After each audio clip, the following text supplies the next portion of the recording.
इस खबर के प्रायोजक हैं श्री कृष्णा यूनिवर्सिटी, सागर रोड, छतरपुर।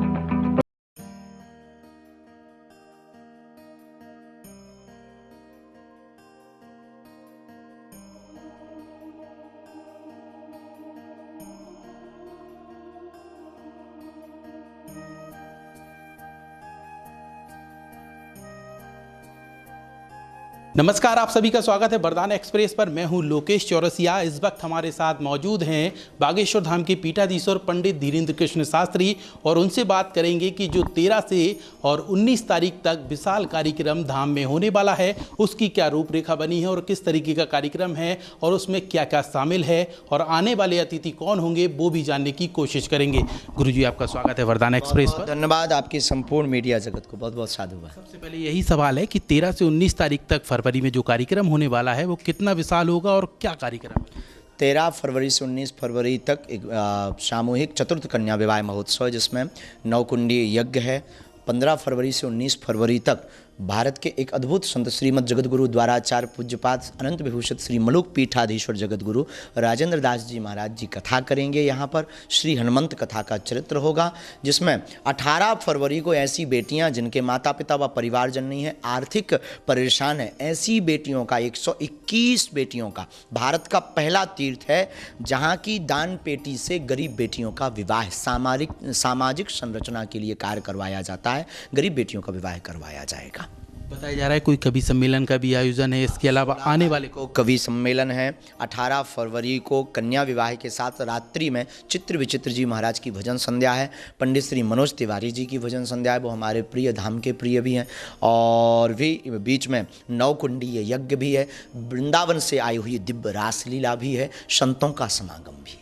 गुरुजी, अभी तक आने का कोई संकेत किस किस को आना है और किन की अनुमति मिल चुकी है? लगभग महापुरुष तो सभी पहुंचेंगे। मलुकपीठ वाले महाराज जी भी पहुंचेंगे। वृंदावन के पूज्य श्री श्याम सुंदर पारासर जी 13 तारीख को पहुंचेंगे। ठाकुर कृष्णचंद्र श्री भागवत भास्कर ठाकुर कृष्णचंद्र शास्त्री जी भी, उनके सुपुत्र हमारे अनुज बहुत ही प्रिय पंडित श्री इंद्रेश उपाध्याय जी, पूज्य इंद्रेश उपाध्याय जी भी 14 तारीख को कथा करने आएंगे। 15 तारीख को गीता मनीषी पूज्यपाद श्री गीता मनीषी जी महाराज जी भी आएंगे। और 15 और 16, 17, 18, 19 तारीख को पूज्य मलुकपीठ वाले महाराज जी भी आएंगे। बीच बीच में अन्य महापुरुष राजपीठ के भी लोग और व्यासपीठ के भी लोग आएंगे। राजनीतिक जुड़े हुए कोई लोग आने वाले, जैसे चर्चा है कि योगी जी आ सकते हैं या शिवराज जी नहीं, मैं आमंत्रण सबको भेजा है, जो पधारे सुस्वागत। और यहाँ पे जिस तरीके से कार्यक्रम विशाल होगा, काफ़ी भव्य होने वाला है, तो तैयारियों को लेकर, पार्किंग को लेकर ऐसी व्यवस्था रहे जिससे कि किसी को असुविधा न। पार्किंग से धाम का कोई लेना देना नहीं है। ग्राम पंचायत के द्वारा उसका टेंडर किया गया है। ग्राम पंचायत और शासन प्रशासन बलपूर्वक लगा है और हमारे छतरपुर के कलेक्टर बहुत हृदय से हमारा सहयोग कर रहे हो। एक एक प्रशासनिक अधिकारी हमारे इस आयोजन की तैयारी में मानो वो अपना आयोजन मान रहे हों और शिवरात्रि के महापर्व की दिव्य और भव्य तैयारी कर रहे हैं।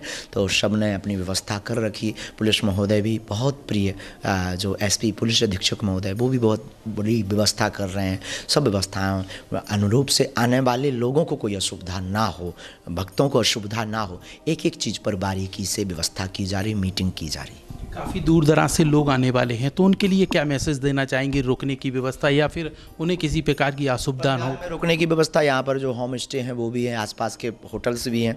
और इसमें एक बड़ी अनूठी बात यह है कि भारतीय मेहमान के साथ साथ विदेशी भक्त भी आ रहे हैं, जिसमें लंदन वेटरन के प्रिंस चार्ल्स, उनके रिप्रेजेंटेटिव यहाँ पर प्रतिनिधि के रूप में आ रहे हैं। साइमन ओमन्स वो भी आ रहे हैं, वहाँ के मेंबर ऑफ पार्लियामेंट भी आ रहे हैं। और हमारे बहुत ही अच्छे वहाँ के सिद्धाता आश्रम के राजराजेश्वर महाराज जी भी पधार रहे हैं। तो केवल भारतीय नहीं, विदेशी भी आएंगे।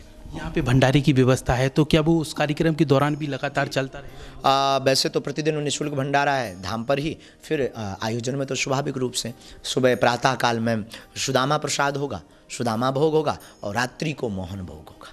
लोगों को क्या संदेश देंगे? यही है कि यज्ञ में पधारें, यज्ञ का परिक्रमा करें। संतों का कुंभ, बुंदेलखंड का कुंभ लग रहा है। जो प्रयागराज नहीं जा पाए वो बागेश्वर धाम आ जाए। बहुत बहुत धन्यवाद वरदान जी। इस तरीके से आपने सुना कि पंडित धीरेंद्र कृष्ण शास्त्री ने बताया कि किस तरीके का कार्यक्रम होगा और उसकी रूपरेखा क्या होगी और तैयारियों को लेकर सेवाग्राम यहाँ पे जो जिस तरीके से बागेश्वर धाम है, सेवादार लगातार काम कर रहे हैं और अपनी तैयारियाँ पूरी कर रहे हैं। वरदान एक्सप्रेस के लिए बागेश्वर धाम से कैमरामैन राहुल माली के साथ मैं लोकेश चौरसिया।